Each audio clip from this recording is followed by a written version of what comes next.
Hi, Dean Rojas here. I want to talk to you about a little bit about how to modify your frog.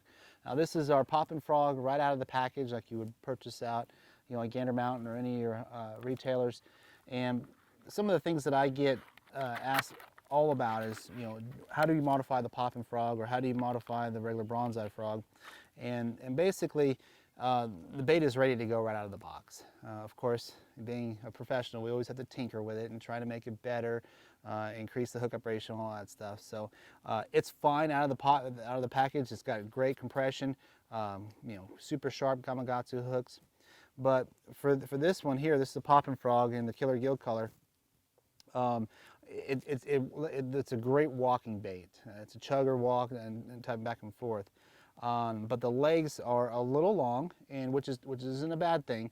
But for me, I like to really get it to walk side to side. So for me, what I'd like to do is I like to trim the legs back a little bit. And usually I take about an inch off each one. And we'll cut that off right there.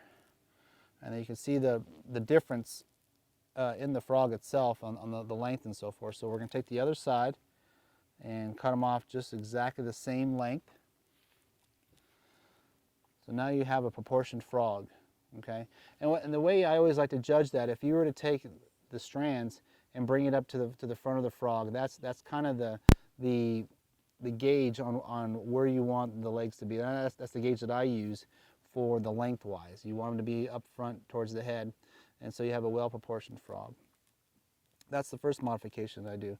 And the frogs are, they may vary a little bit on where the hook is positioned in the back, but a lot of times, when I'm practicing, obviously I bend them forward because I don't want to hook anything.